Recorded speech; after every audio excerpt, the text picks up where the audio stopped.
So hello good morning guys. तो आज हम करने जा रहे हैं 26 जुलाई 2026 के हरियाणा करंट अफेयर के मोस्ट इंपोर्टेंट क्वेश्चन। तो अपना पहला क्वेश्चन ये है, हरियाणा सरकार प्रशिक्षु पायलटों को ट्रेनिंग देने के लिए खरीदे जाने वाले नए विमान को किन स्थानों पर तैनात करेगी। प्रशिक्षु समझो, मतलब जो नए ट्रेनर हो है, जो प्लेन उड़ाने की शिक्षा लेवा उन्हें प्रशिक्षु बोल रहे हैं, जो नए ट्रेनिंग लेने वाले जो बच्चे हुए हैं। ठीक है। तो हरियाणा सरकार ने दो नए विमान खरीदे हैं स्पेशल सिखाने खातिर।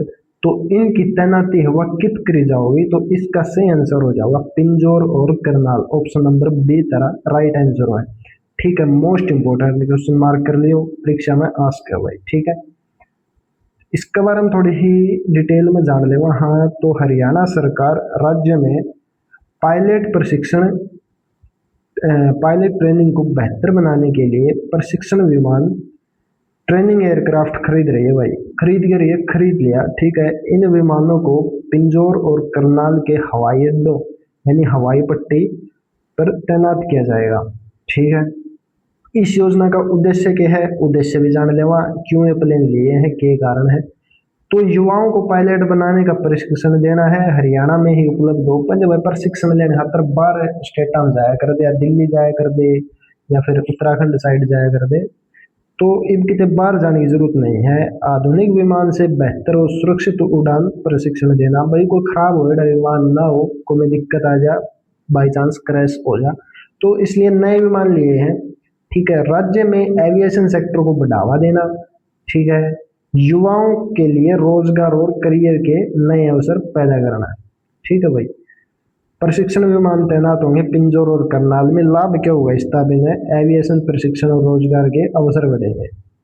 क्वेश्चन नंबर 2 देख लेवा कि है, वर्ष 2026 में हरियाणा से पद्म श्री से सम्मानित होने वाले कौन कौन थे भाई। पद्म श्री पुरस्कार सेंट्रल गवर्नमेंट के द्वारा दिया जाओ है, तब दे रहा है। तो 2026 में अपने हरियाणा के कौन थे जो इस पुरस्कार पर सम्मानित हुए। तो ये ऑप्शन है भाई, देख लो। सविता पूनिया पहला ऑप्शन, सेकंड ऑप्शन है सरदार बलदेव सिंह, और ऑप्शन नंबर सी है खेमराज सुंदरलिया, और उपरोक्त सभी। तो इसका सही आंसर हो जाएगा भाई उपरोक्त सभी। ठीक है, क्योंकि ये जो तीनों है, इन तीनों ने पद्म श्री पुरस्कार मिला है भाई। ठीक है, किस किस फील्ड में मिला है वो भी बतावांगे, बारी बारी देख लो। सबसे पहले जिक्र करा सविता पूनिया का। तो सविता पूनिया भाई तुमने बता दो, हॉकी की खिलाड़ी या बहुत मतलब हरियाणा की या फिर इंडिया की, इसने आयरन वाले भी बोला जाओ है। ठीक है, पूर्व कप्तान भी रही है, या पहचान है भारतीय महिला हॉकी टीम की स्टार गोलकीपर और प्रो कप्तान भी रही है भाई। ठीक है, और इसके बारे में जिक्र करा तो इन्हें शानदार गोलकीपिंग के कारण हरियाणा की iron wall the great wall of India भी कहा जाता है। ठीक है, याद रखने योग्य इंपॉर्टेंट पॉइंट है भाई ये। और इसके बारे में बताऊं, वे FIH goalkeeper of the year का सम्मान लगातार 3 बार जीतने वाली पहली भारतीय महिला गोलकीपर है। हॉकी की पहली से महिला खिलाड़ी है सविता पूनिया, जिसने FIH goalkeeper of the year का लगातार 3 साल तक ये सम्मान अपना नाम कराया है, एफआईएच गोलकीपर का। ठीक है भाई, इससे पहले कोई नहीं है। भारतीय महिला हॉकी को नई ऊंचाइयों तक पहुंचाने में भाई, हॉकी को नई ऊंचाइयों तक पहुंचाने में उनका महत्वपूर्ण योगदान है। इसी योगदान के लिए उन्हें वर्ष 2026 में पद्म श्री से सम्मानित किया गया। अगला नाम किसका है, सरदार बलदेव सिंह। किससे रिलेटेड है, खेल है भाई। क्या, कौन सा खेला, हॉकी। हॉकी का कोच रहा है भाई सरदार बलदेव सिंह। अच्छा, स्थान की बात करना किसका के है, शाहबाद मारकंडा कुरुक्षेत्र हरियाणा के रहने वाले हैं।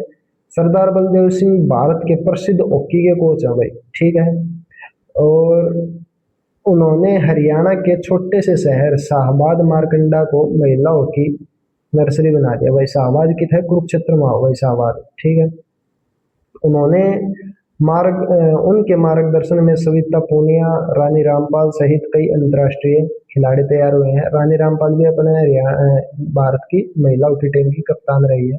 इसके बारे में तुमने बहुत नाम सुना होगा रानी रामपाल का भी।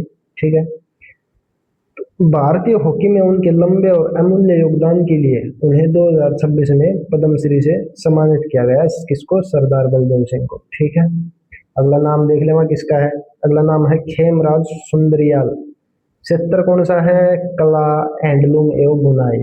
ठीक है, इसके बारे में जान लेवा कुछ इंपॉर्टेंट बात। संबंध कितना रखें ये? पानीपत हरियाणा। कला या हैंडलूम बुनाई का नाम आने समझ जाए और पानीपत का जिक्र है। ठीक है भाई। खेमराज सुंदरियाल ने पानीपत के हैंडलूम उद्योग को नई पहचान दिलाने में महत्वपूर्ण भूमिका निभाई है। ठीक है, उन्होंने पारंपरिक बनाई बुनाई और हस्तकरघा कला को देश विदेश तक पहुंचाया। उनके कार्य से पानीपत के हस्तकरघा उद्योग को नई पहचान और सम्मान मिला है। ठीक है, कला एवं हैंडलूम क्षेत्र में उत्कृष्ट योगदान के लिए उन्हें 2026 में पद्मश्री से सम्मानित किया गया भाई। तो ये कुछ इंपॉर्टेंट पॉइंट थे। क्वेश्चन नंबर 3 देख लेवा। हरियाणा राज्य महिला एवं बाल कल्याण परिषद की महासचिव के पद पर किसे नियुक्त किया गया है? तो इसका ऑप्शन नंबर सी सही हो जाएगा भाई, मीना कंबोज। ठीक है, तो इसके बारे में कुछ इंपॉर्टेंट पॉइंट देख ले वहाँ। यह परिषद राज्य में महिलाओं, बच्चों और कमजोर वर्गों के कल्याण के लिए कार्य करती है। इसका उद्देश्य महिलाओं, बच्चों के स्वास्थ्य, शिक्षा, पोषण, सुरक्षा, आत्मनिर्भरता और सामाजिक विकास को बढ़ावा देना है। महासचिव के कार्य क्या होते हैं वो जान लेते हैं। मानद महासचिव परिषद के प्रशासनिक कार्यों का समन्वय करते हैं, विभिन्न कल्याणकारी योजनाओं के क्रियान्वयन में सहयोग देते हैं तथा महिलाओं और बच्चों के हित में नई योजनाओं और कार्यक्रमों को प्रभावी ढंग से आगे बढ़ाने में महत्वपूर्ण भूमिका निभाते हैं। ठीक है, ये महासचिव के कार्य होते हैं। क्वेश्चन नंबर 4 देख ले वहाँ। हाल ही में हरियाणा का सबसे बड़ा आम उत्पादक जिला कौन से बना है? भाई अपना हरियाणा का कौन सा जिला है जो सबसे बड़ा आम का उत्पादन करता है? ऑप्शन नंबर सी सही हो जाएगा, यमुनानगर। ठीक है, यमुनानगर में हरियाणा में सबसे ज्यादा आम होते हैं भाई। हाल ही में यमुनानगर हरियाणा का सबसे बड़ा आम उत्पादक जिला बन गया है। यहाँ की जलवायु, उपजाऊ मिट्टी और सिंचाई की अच्छी व्यवस्था आम की खेती के लिए बहुत उपयुक्त है। ठीक है, यमुनानगर जिले में बड़ी संख्या में किसान आम के बाग लगाते हैं। यहाँ दशहरी, लंगड़ा, चौसा, अगरपाली, मालदा जैसी कई प्रसिद्ध किस्मों के आम उगाए जाते हैं।